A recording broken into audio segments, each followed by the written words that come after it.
Lyophobic colloids में थोड़ी सी quantity lyophilic colloid की डाल दी जाती है to protect it.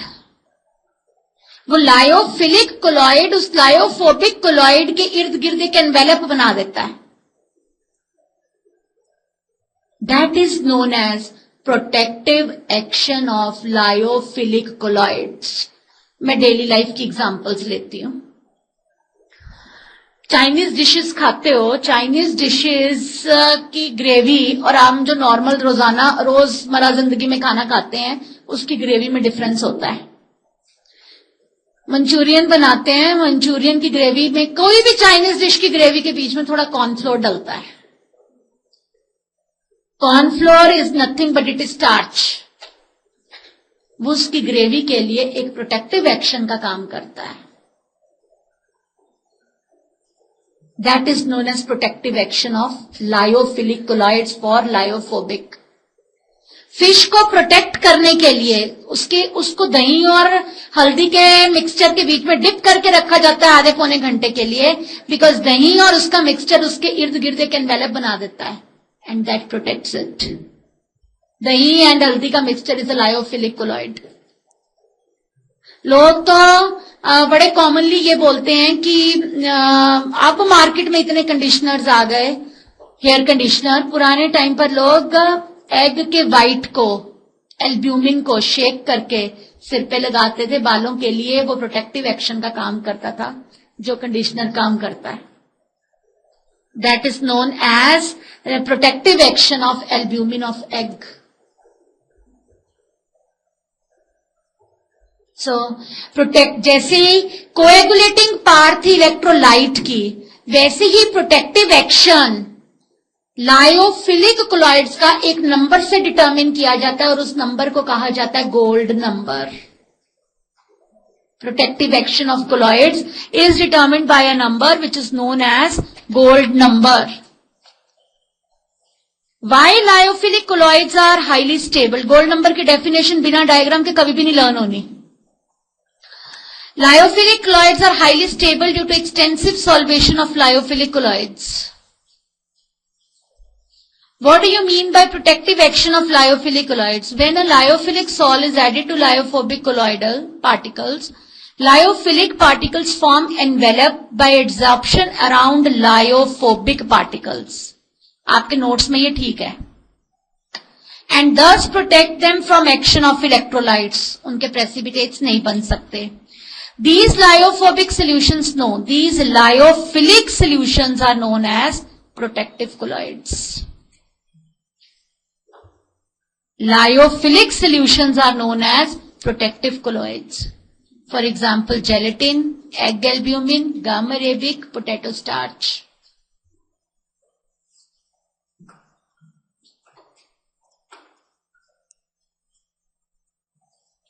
Is this clear to all of you? Now, समझ आ गया? इसको एक नंबर के साथ डिटरमिन किया जाता है। ये तो मैंने एग्जांपल दिया। आइसक्रीम में जेलेटिन डाली जाती है। आर्गाइरोल आई ड्रॉप्स में यूज होता है so as to stabilize them. मैं आपको एक एग्जांपल गोल्ड नंबर के लिए एक डायग्राम देना चाहती हूँ। लेफ्ट पेज पे लिखो। अच्छा बताओ उसकी डेफिनेशन क्या थी फ्लोक्यूलेटिंग वैल्यू की? Minimum millimoles of electrolyte added to 1 liter of colloidal solution to cause its precipitation. Gold number में क्या करना है? प्रेसिपिटेशन बचानी है। इसलिए क्या किया? लायोफिलिक कोलॉइड डाला है ताकि वो लायोफोबिक के इर्द गिर्द एनवेलप बना ले। अब आपको मैंने जवाब दे दिया।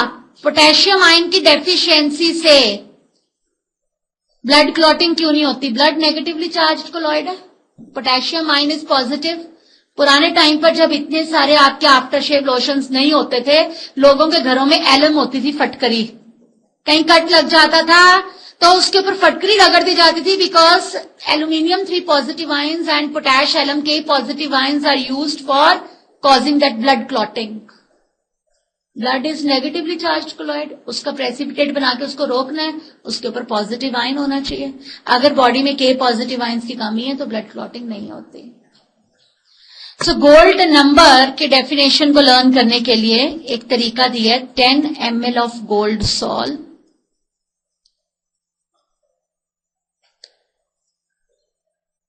milligrams of protective colloid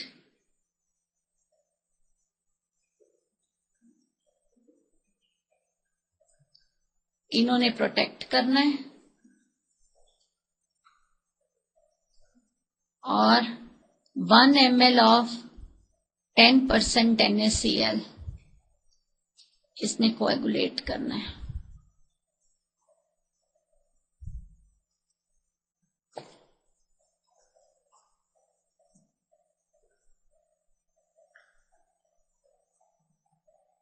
सुनो, गोल्ड नंबर है किस चीज का? लायोफिलिक कोलॉइड का। लायोफिलिक कोलॉइड क्या कर रहा है? प्रोटेक्ट कर रहा है। डेफिनेशन देखो, लर्न करने का तरीका बता रही हूं। Minimum milligrams of protective colloid added to 10 ml of gold sol to prevent it from coagulation on adding 1 ml of 10% NaCl solution. Milligrams of protective colloid added to 10 ml of gold sol to prevent its coagulation on addition of 1 ml of 10% NaCl. Gold पर negative charge है, NaCl के sodium positive ion में उसकी coagulation करनी है। समझ आ गई मेरी बात सबको? Is this point clear to all of you? बोलो। अच्छा, यही चीज मैंने यहां दी है और यहां मैं बता, डिफाइन गोल्ड नंबर समझ आ गया? बोलो। प्रोटेक्टिव एक्शन किसका है? फिलिक का, फोबिक का? फिलिक का। सो लिखो, gold number is inversely proportional to protecting power.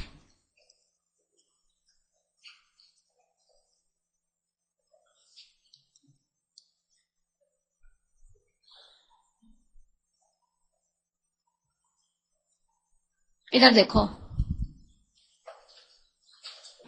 ये इंफॉर्मेशन में दे दिए। देखो, जेलेटिन का गोल्ड नंबर सबसे कम है, इसकी पार सबसे ज्यादा है। इसके आगे मैंने कुछ एग्जांपल्स दिए हैं। पहली एग्जांपल है, लिखो, protection makes lyophobic to behave like lyophilic. Protection makes lyophilic to behave like protection makes lyophobic to behave like lyophilic. Second, due to protective action,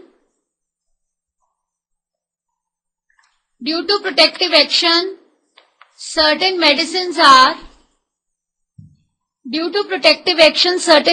बीच में जो चीज समझ ना आए वहां रोक देना। इमल्शंस किनको कहते हैं? Emulsions are liquid in liquid. Everybody knows it. Emulsions are liquid in liquid.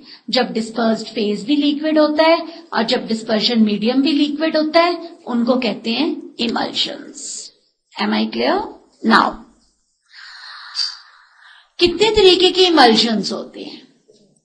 They can be oil in water type और they can be water in oil type. Emulsions oil in water type हो सकते हैं या emulsions water in oil type हो सकते हैं। Oil in water is milk. Oil in water का मतलब ये पानी ज्यादा है और ऑयल कम है। Oil in water is milk. Water in oil is butter, cod liver oil. They all are water and oil. आप कैसे डिटर्मिन कर सकते हो? How can you distinguish whether it is water in oil or it is oil in water? 3 method है इनको distinguish करने के कि ये चीज वाटर इन ऑयल है और ये चीज ऑयल इन वाटर है। देखो, अगर तो हमारे पास ऑयल इन वाटर इमल्शंस का क्या मतलब है?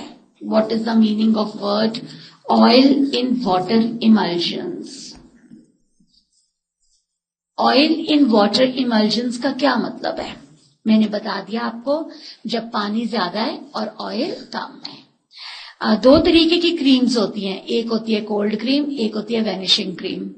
Fair and Lovely is a vanishing cream. I am taking this example to explain you the difference.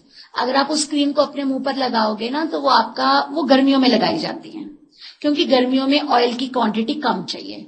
Cold creams winter में यूज की जाती हैं बिकॉज विंटर्स में स्किन ड्राई हो जाती है। कोल्ड क्रीम में ऑयल ज्यादा है और पानी कम है। ब्लेमिशिंग क्रीम में पानी ज्यादा है और ऑयल कम है। मिल्क में पानी ज्यादा है, ऑयल कम है। So milk is oil in water emulsion, butter is water in oil emulsion. Is that clear to all of you? सबको समझ में आ गई ये चीज अच्छे से? Now how to distinguish between the two types of emulsions. आप इन दो तरीकों के इमल्शंस में डिस्टिंग्विश कैसे कर सकते हो? ध्यान से सभी बच्चे सुनो।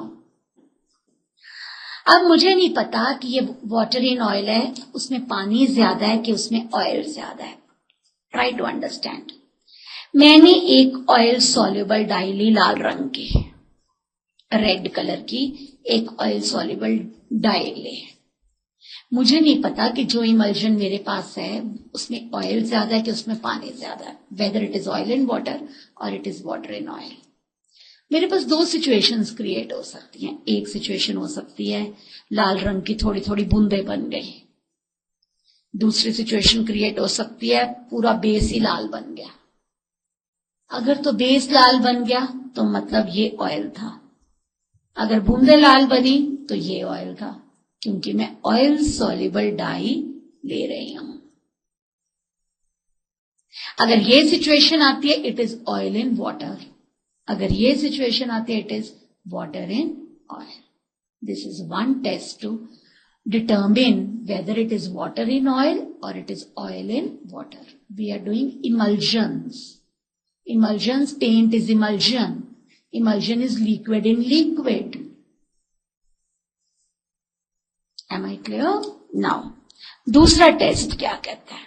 दूसरा टेस्ट कहता है डाइल्यूशन टेस्ट। अगेन आपको ये नहीं पता कि ये वाटर इन ऑयल है कि ये ऑयल इन वाटर है।